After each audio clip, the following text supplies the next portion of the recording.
ever notice when a product fails, especially when it's something as expensive as an RV? It's almost never the people who built it that end up paying the price. Almost never. It's the folks who trusted in the brand, trusted the dealer, signed the papers, hooked up the truck, and rolled off the lot, and life is good for a while. And then the slide quits working, or something's making a weird noise, or something's off with the roof. And your brand new RV, the one you just bought, spends more time in the shop than at a campground. Well, today I'm sitting down with RV lemon lawyer Beth Wells to talk about something almost nobody explains clearly: loss of use and diminished value. In plain English, what happens when you buy a brand new RV that turns out that isn't what you were promised? And now you're stuck holding repair orders while your RV is unusable. Is the manufacturer accountable, or did they write themselves a nice little get out of jail free card? Before we get started, do me a real quick favor. Hit that like button if you believe that honesty still matters in the RV industry. And I would love to hear from you. I would. Has your RV ever been stuck in the shop when it should have been on the road? What'd that cost you? Financially, emotionally, maybe both. If you know someone who loves RVs but might not know the pitfalls that might lie ahead, I hope you'll share this with them. If you're on your phone or computer, just tap that little share arrow below the video and text it to a friend. If you're watching on your TV, grab your phone, pull up the same video on YouTube and share it from there. That's how more good folks find our Campfire. You can also scan that QR code or find the link down below for free RV buying resources and links, of course, to America's most trusted RV dealers. I put together these tools to help slow you down before a fast-talking salesman speeds you up. All right, let's talk right now about just how stacked the deck really is. I want to start out visiting with you about loss of use and diminished value. And I know that on the automotive side, the at-fault driver of an accident, for example, is responsible for any diminished value or loss of use. Is it that way on the RV side when a manufacturer delivers an RV that is defective? Does that make any sense? Because if the RV is defective and I take possession of it and have to take it back because of something that they did or didn't do, is there some diminished value claim or loss of use claim, or how does that work in the RV world? Yeah, so the law says that the damages for breach of warranty are diminished value damages or some other number if special circumstances apply. And so diminished value, though, for like a breach of warranty is a little bit different than what you're saying for like maybe an accident. It's the difference in value between what you purchased, what you thought you purchased, and what you actually purchased. But the time frame to determine it is you look at the date of purchase, the value at that time. Okay, you said breach of warranty, and I'm not sure how that kind of fits in. It's just a perfect example, I think. People buy a brand new RV that's supposedly prepped, ready to go, but Right. it's not. And they shortly after they purchase it, they find out it's got some defects, but the defects were either negligence on the manufacturer's part, just sloppy, craftsmanship putting it together. The dealer didn't catch the problem. And me as the owner, I get to be stuck with it. And now it's in the shop for a month or 3 months or longer, waiting for parts. What kind of compensation should be due me, if any, for their negligence or their damage, if you will, by not giving me a complete unit that I thought I was going to be buying? Are we talking about the same thing here? I mean, So you're talking about loss. Are you asking about loss use? both. I mean, first, let's talk loss of use. That's pretty much all that one, because I can't use it if the slide out's not going out or if we've got a water leak. Talk about loss of use on a brand new RV and somebody can't use it. So technically, loss use, they're not entitled to any money for that. And that's because the warranties say that. And so that's supposed to be like an agreement between the purchaser and the company warranting the product. And there's case law, unfortunately, that says that if you use the warranty, then you take like the good and the bad. So once you start to use the warranty on the vehicle, then anything that it said in there, like that you're not entitled to, you're not going to be entitled to. For the difference in value, though, for the diminished value, I kind of argue that like lost use, everything they've been through, that's kind of part of the value, right? So like the way I tell people to think about it is like, what did you pay? Is what you paid for it something that you think is fair if it had been defect free and, you know, like what you thought it was? Yes. And then, so the other number that we're using to like kind of get the difference between the two for the damages amount, that's like if you had a crystal ball, you were there in the date of purchase and you knew everything you were going to go through. So like all the lost use, you know, all the problems, all the defects, But I everything. Like consider all of that. I thought you said loss of use was not covered because it was excluded in the warranty that I signed off on. It's that Well, just a second. yeah. To me, it sounds like a great maneuver from a manufacturer to just cover their butt. So whatever happens, hey, you know, you bought it, you accepted it. Is it pretty much that way? I mean, I'm trying to just kind of cut through because we can get into the gray area, and I would like to, but it just seems like that's a get out of jail free card for a manufacturer. Yeah, I mean, a lot of it is. A lot of it's unfair. So when you say like, should they get that? Yeah, they should get it. Can they get it? Not likely, but that's another maneuver on our end is, you know, arguing that lost use is part of the diminished value damages, which they are entitled to. It's just such a shame. And now, let me ask you this: in the automotive world, if you know, if I buy a lemon truck or whatever, and it turns out to be a lemon, can I go after an automotive manufacturer for that loss? Well, you know what? Most of them are going to provide me a loaner anyway, right? Believe it or not, a lot of the manufacturers don't allow for one in their warranty, but a lot of the dealers have one available just to keep business. I Yeah. would assume. So is that something that could be changed at the national level or state level at legislatures or the protection? Because I see it as a huge thing, Beth. It's the manufacturers, generally speaking, not all of them, but when they're rushing to get something out, or they've got somebody that's not skilled enough to put it together in the proper way, and there's going to be an immediate inherent problem or something very shortly after I take possession, and they're just off the hook completely. That doesn't make sense to me. It doesn't seem right. I mean, a jury could determine, and I've had trials where they did determine that the diminished value was the total purchase price. But that would be a jury saying that the vehicle was worthless to them.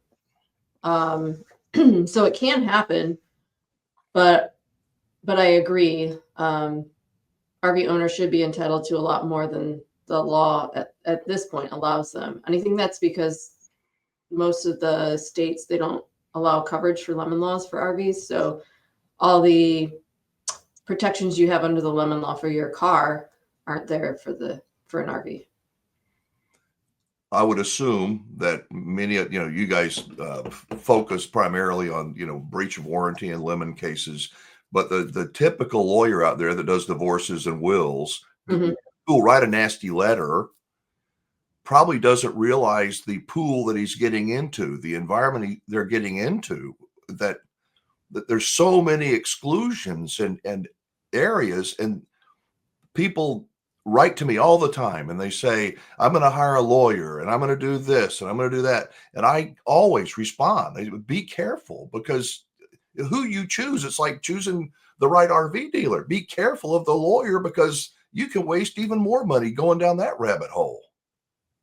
And like, even if you're experienced in doing motor vehicles, you don't usually, if you're just doing motor vehicles, you don't really have a need to look at the warranty, because you've got a lemon law. The duration of the warranty, because everyone knows like 3 years, 36 miles or something longer for other vehicles. But so if you're a car attorney, you're not going to look at the warranty, and then you're not going to know about all of the like you're not going to know that the statute of limitations is shortened. So you may miss the statute of limitations because you didn't even know to look in the warranty. And you're reasonably doing what you would do in like a car case, right? And then you're not going to know about all the limitations in the warranty. Yeah, you'd be missing a lot, because who would think that that's actually how it's done? But it is. And that attorney that's going down that road, I'm not trying to bash them, but it's a learning curve, and that learning takes time, and that time costs money. And so the person that's writing that check is paying for on-the-job training for a lawyer that isn't skilled and knowledgeable in going after RV manufacturers. Right. And doesn't even know all the intricacies of the warranty and how that impacts the rights of the client. Wow. How many, I don't know if there's an exact number, how many RV lemon lawyers are out there in the country? I mean, are we talking hundreds? Are we talking, I mean, that do what you do at the Burge Wells Law Office?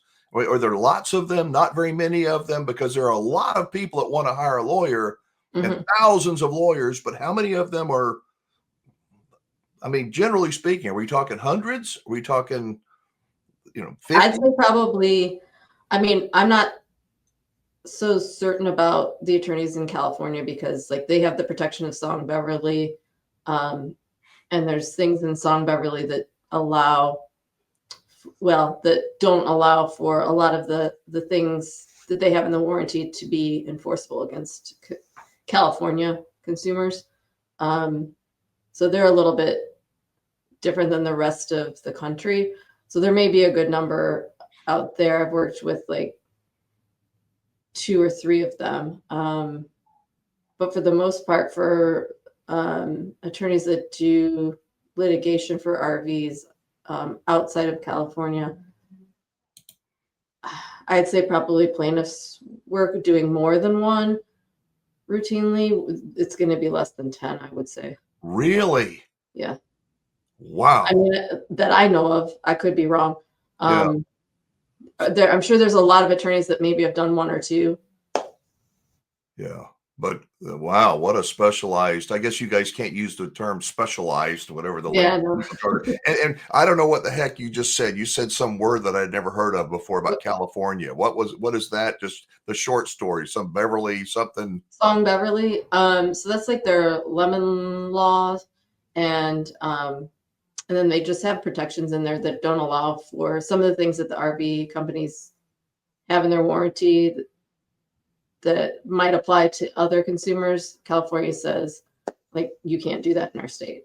So if Beth Wells could wave her magic wand and say, hey, listen, RV industry, you need to change this part of it and make it a universal change across all the warranties regarding that loss of use, how would you do that? Or would you do that? Because to me, it seems like it would be so much protection for the consumer if it was black and white and clear, and it would force the manufacturer to get off their butt and either turn out a better product or fix it faster so it can get back in the owner's hands. I mean, I wish there was a lemon law that worked for, like, a general standard lemon law that worked for RVs. So I feel like that would be the perfect thing. But the RV industry has a lot of control. So the likelihood of that happening without a huge fight is pretty low. Why is that? Why do they have so much power? It seems like, I mean, seriously, how does that happen? I mean, they build a lot of motorhomes. It's a lot of money. And so they're paying the industry, it sounds like to me, or manufacturers have got lobbyists or representatives that just, nope, we're not going to go down there. Nope. And they're protecting the people that donate money to their campaigns, or, I mean, generally speaking, it's a money thing. I mean, just like anything else, any big business has lobbyists. So, I mean, what gets me is we've got consumer protection laws, and as we should have, but they don't really protect the consumer. Like, I think that somebody assumes that they would protect the consumer. They sound really good until you need to use the law. It's like, well, we don't do that and that and that. Well, what the hell do you do? They protect the people that give them the money to help them keep their money and give us an inferior product sometimes. I don't know. I just think, Yeah, I mean the consumer protection law in Indiana is just, in my opinion, not great at all. So I'd agree. all the more reason you better be careful what brand you buy, what dealer you buy from, and if you have to go down the legal route, be careful of who you hire. I know, it's pretty sobering, isn't it? You work hard, you save your money, you buy what you believe is a dream on wheels, then you start having problems, and then you find out that the fine print protects the manufacturer, not you, the man or woman who bought the RV. I don't know. It seems like loss of use, diminished value, stuff that should feel like common sense. Somehow it gets buried under legal language and lobbyists with deep pockets. The reality is that not all RVs are lemons, not by a long shot, but those that are present an incredible amount of stress on people who just wanted to own an RV that they could use, not one with inherent problems. Did you read your RV's warranty? Seriously, that's an honest question. Did you read your RV's warranty and understand it before you signed on the bottom line? Do you think most people read their warranty before they buy, or when it's too late? Thanks to Beth Wells for her insight and willingness to help folks understand the true landscape, if you will, of the RV industry. She is so smart and knowledgeable when it comes to RVs and the law. If you'd like to learn more, scan the QR code right over here or click on the link in the description. It'll take you to my free RV resources page and links, of course, to America's most trusted RV dealers. By the way, Beth's law firm provides a free review for RVers who think that they may have a lemon. Yes, they do. The review is done actually by lemon lawyers, and they'll let you know if it sounds like you've got a good case before you start throwing good money after bad. Thank you so much for watching. I really do want to help you become a happy RVer and help you avoid some monumental future problems. Let me hear from you. I look forward to reading your comments. Be safe, have fun, play nice, and don't leave your good manners at home.